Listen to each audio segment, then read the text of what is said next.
So, ladies and gentlemen of this beautiful country, citizens of Kenya, welcome back to The Scale with Kinoti Marete. And I told you because politics is a bit exhausting, we decided we would rather just do a little economic sideshow whereby we'll be able to at least get you from poverty or the point of lack to at least a point of evidence. And it is not impossible. There is this particular saying actually that was said by former president of the United States, Ford. He said, if you think you can, or if you think you can't, both way, you're right. Maybe I should also repeat this one for emphasis. If you think you can, or you think you can't, both way, you're right. So I'll ask you, sitakwambia tafakari ya babu, but I'll ask you a very simple question. Why do you think this gentleman said that? Because the human will, yani ile nguvu ya binadamu, basically it starts with the brain. What you think you want to achieve, you have to know that you have that capacity to be able to do that. The reason, if you're thinking that you want to fly a plane, like be a pilot or something like that, then all what you need to know is like those ones who actually do the actual flights are men and women like you. 2 hands, 2 legs, 2 eyes, 2 ears. Basically, that's it. The willpower to be able to do that is all what they need. I'm talking that way if you have that particular capacity. Hakuna kusema ati it's too difficult. Haven't you ever seen, like for example, a certain dwarf guy who's Kenyan, from Central, who drives big machines, like trailers in the US. You can search for the guy on YouTube or something. You'll be shocked. The guy is 3 foot or 4 feet maximum tall. But the truck, has been modified. Why? Because he believed he could. He saw the trucks and he knew these ones I can be able to. But the only thing that I need is nitafikia clutch, nitafikia brake, then nitaweza kushift, nitaona mbele. It's basically as simple as that.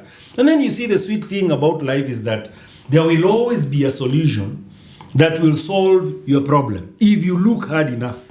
So for this particular gentleman, what he needed, alikuwa anahitaji tu mtu wa kumuongezea clutch ipande juu kidogo so that the short legs can be able kufikia. Alikuwa anahitaji mtu wa kumtengenezea kiti ipande kidogo so that he's able to see where he couldn't see because of his height. So he compensated his height with technology. His length, his leg length with technology. And he started driving these things. Now, the other interesting thing is this guy believed, this thing I can be able actually to buy. Now he has 3 trucks and he's still moving. Driven by other people, but he has his that he drives. Long distance, not short distance. He did not do it for show. You say ati alikuwa amechukuliwa ati ndio onyeshe Eskimos they can or the dwarfs can. No, this guy he had decided this one is a career path that I would want to follow. And it was possible because the will was there. So whatever you're willing to do. Now, I'm not encouraging you just for the sake of it. I told you, is life experience. I told myself, this is what I want to do. You don't have to succeed like immediately. If you try this, you succeed. Like for example, me, I've been in politics for a while. I've run for member of parliament twice. And I'll tell you what, people wonder, why don't you start with an MCA or something like that? I tell myself what I feel personally I am worth and what I can be able to give the citizens of Kenya or even the citizens of Meru is not word related. It's not a small circle because I know my capabilities. I know me. I know my capability and I know the kind of things. Someone might say, you're bragging or whatever, you should start there. Yeah, it's okay. If you want to be an MCA, it's okay. You just go be an MCA, but I don't want to be an MCA. I actually want to be maybe a governor, maybe a president or something at some point. And I don't want to try something that is not working 17 times. I've done it twice. I have done Senate once. Maybe the next time I should try a governor or something like that. Does it really matter what you believe? No, it matters what I believe. That is why in the statement I said, whether you believe you can or you believe you can't, either way or both ways you're right. Because the doer is not me, it is you. So if you believe you can be wealthy, then you can. If you believe you can be able to get a good job, then you can. Because sio mimi natafuta kazi bro, ni wewe unatafuta kazi. Kama unaamini utaipata, then wewe ndio utatafuta. Na nimekupatia in the first part nilikueleza what to do. If you're looking for a job, umeandika whatever zinaitwaje, applications na CV umetumia karibu everybody, that is one way of looking for a job. If it has not worked for you for the last 3 years or 4 years, I told you in the first part, hiyo wachana naye. There are different ways. You can't do the same way.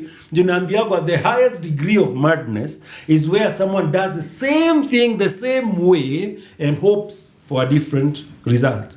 So if you're doing it the same way, then you're mad. You're a lunatic. And that is not me who is saying that. But I mean, if science have proven things wrong. You know, this guy, huyu ambayo tunaongea juu yake, I don't want to say his name, ule ambaye anaambiwa alitengeneza bulb, he said, people say 1,000 times, others say 10,000 times, it does not matter how many times, even if he did it 2 times. You see, the question here is, you think he succeeded by doing it the same way? No. Actually, when someone was interviewing this gentleman, he said, every time that I fail, because someone was asking, why would you want to do something for 1,000 times or 10,000 times? And he said, well, because it's a learning curve. At least by the time I was at 200, I knew 200 ways that a bulb will not light. 200 ways, right? So even when he was at 500, I thought you would also say the same kind of thing. At least I know 499 or 500 ways that this bulb is not going to work. But eventually, because he knew he can, and he believed he could, eventually the bulb lit. The tungsten bulb eventually lit. Of course, there is other technology, but that is where it all started. Right? Right now, you are able to speak to someone in Kenya, in your village, you are able to speak with your mother, real time, when they are in Nairobi. Actually, now it has even gone a step further. You can actually talk while you see or you look at the person. Kama ile ng'ombe yako unapenda sana, unaambia madhe ingia kwa zizi la ng'ombe, you will be able to see your cow as your mother moves around. That is technology. But do you think that is where it started? No, it started with an idea that it can be done. And someone decided to push it to the levels where it happened. So whether you think you can or you think you can't, either way, you're right. Because the doer is you. It is not me. It's not your villager. It's not the other fellow person. You see, the most interesting thing about, like for example, as Africans or Kenyans, I would say, let me start with us. Let me not put Africa into the perspective and the bigger picture. I just specialize on our country. Utakuta pengine unataka kuanza duka. You have the capabilities. You have believed in yourself. Mimi nikianza duka, I will succeed. Then you decide to share that idea with your brother or maybe with your mother or maybe your sister or your auntie. Sometimes nakuuliza hii boss bana. Unajua mamako 20 years ago alikuwa amefungua duka. Unajua ilifirisika kabisa mpaka akauzwa. You know, that is negativity. Nyinyi hamfanyi na hawa jamaa. Wewe ndio umefikiria kufungua duka, my brother. Why are you looking for unajaribu kumakiwa na hawa wengine? Why are you looking for validation? Why do you think they know better than whatever? Na wewe ndio unataka kufungua duka. The only thing that I can advise you to do is make sure that you speak to people who have opened shops and they have succeeded. Wacha kuongea na wale watakwambia huyu anafikiria atakuwa mwalimu. Kwao ni nani amesoma? Nani hata amewahi kuajiriwa hata kazi ya kupika? That's why someone is trying to discourage you. But wewe sio hao. No, believe you me, wewe sio hao, wewe ni wewe. And you have that capacity to be able to lift yourself. If you depended on other people, you will not succeed. Haitawezekana. Itawezekana namna gani ukiwa unafikiria ati mama yangu alisema ati hiyo iwezekani, duka kwetu atufunguagi. What do you mean amfunguagi duka? Nyinyi na nani? That was your mother ambaye alifungua duka na ikakataa kusucceed. Does it mean that you will open a shop and it will fail? You have a plan. The only thing that I will encourage you, and this one will be a topic in a later episode, is that you have to have a plan. You have to have a plan. Lazima ujue vile unataka kusonga. Because if you don't have a plan, then for sure you're planning to fail. And I'll be able to give you systematic systems that you follow. How do you arrive at now? This is the time to nini. Because there is also that aspect of where do I start this shop? Who are my target market? Atufunguagi duka tu ama ufunguagi duka tu for the sake of kufungua duka. Location is important. What you're trying to sell is important. Who is your target market is important. You know, I'll also even be able to give you whatever a trend of what is happening right now. You'll find many people who have shops, who are sellers. You know, the biggest sellers in this world don't have shops, unfortunately. They are online sellers. I know someone has a cup, and I know someone who needs a cup. Or what I need to do is go buy the cup and then go sell the cup. You see, there are two ways of opening a shop. You can either buy and sell, or sell then buy. Most people, 110% of us, know only of the way of buying and then selling. Then you end up with dead stock, right? Because, I mean, nobody has told you that he needs a cup. But you see, when you are selling, then buying, then someone has told you I need a cup, so you go buy the cup and come and sell the cup to the person. You've even negotiated the price. It can even get better. This person can actually even give you the money to go and buy the cup, and then you come and sell to them at a profit. You have used nothing, just your energy and your connections. Whether you think you can or you think you can't, both ways, you're right. So, in short, I mean, to conclude this now is still for the, this one is for the business people. The first part was basically for the ones who are looking for employment. But for this one is for the ones who are looking to start businesses. Though you have to think of a way that you will be able to succeed. Make sure that you collect enough data on exactly what you want to do. And then, maybe on part 3 or part 4 or something like that, I'll be able to explain to you exactly what you can use to start with. Because many people actually are always out there looking for, you call it what? A stock. You're looking for seed money. The money that you can be able to put in business so that you succeed. But then you see, that is not the way it works. Because if you started a business, like for example, if you went, I'll give you a simple example. I wanted at some point to open a shop for my mom so that she can be able to trade. And you see, unfortunately, and this one before maybe I even get to that, I'll tell you something which is very, very profound. If you're a parent and you're listening to this, it is important to help your children dream. There is no one in this world who can be able to succeed or dream of something that they cannot comprehend. Maybe let me repeat this. There is nobody on earth who can be able to succeed on something they cannot visualize. Like for example, if you want your son to be a pilot, somehow they have to be exposed to flying. They have to see planes. They have to, so that they raise their interest. They have to understand it is possible for someone to actually fly a plane. Right? That is why you will find, wewe ukikuwa mkulima, the highest possibility if you don't expose your child, mnazungukaga tu hapo, mnaenda kanisani, mnarudi nyumbani, unamwambia ende akachotee ng'ombe maji nini, the highest possibility is huyo mtu atakuwa mkulima kama wewe. Atakuwa na ng'ombe na atakuwa akiimagine that is their greatest success. Wale ambao wame-expose their children, then you will find hata ukijenga nyumba ya ghorofa kwenu, 99% chances are hawa watoto wako hataishi kwa hiyo nyumba yako, because they will have better houses somewhere else, because you export them. Uliwa expose, wakajua kuna choo ya kukalia ambao unapiga na maji. Huyu mwingine naye hataki hiyo maneno, anataka choo yao ikuwe ni huko Endagara. Yani kachoo kamejengwa na mangunia and things like that.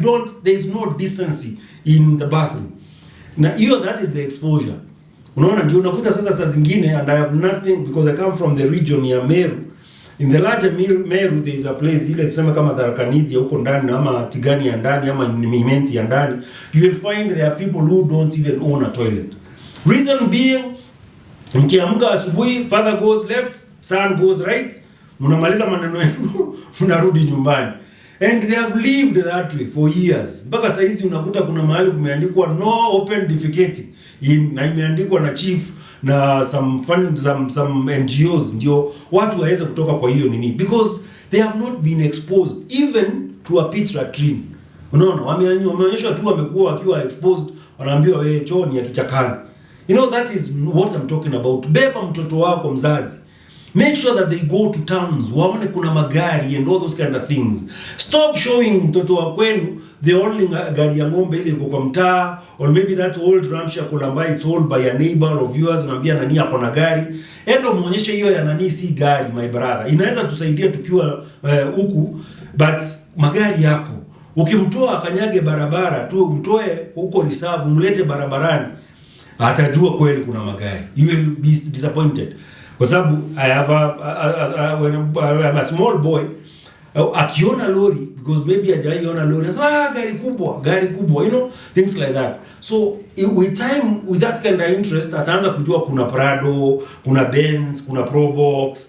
Unaona, ajichagulie mahali anataka kukaa. Akitaka kwenda kwa Probox, so be it. Akitaka kwenda kwa Benz, so be it. But I can guarantee you, if you expose your children to the right things, then they will be able to dream.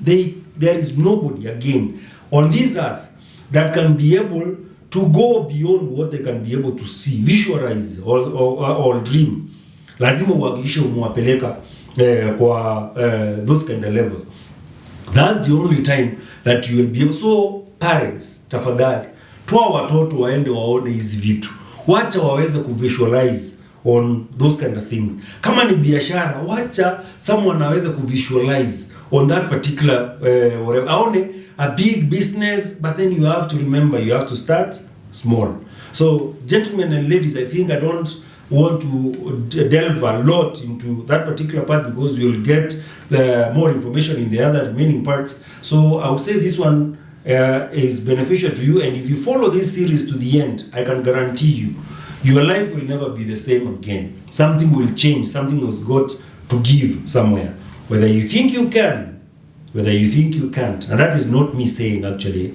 I have to put a disclaimer. It was said by someone else, but I'm saying whether you think you can, because it's true, whether you think you can't, it's true again. Both ways you're right. You can't, you can.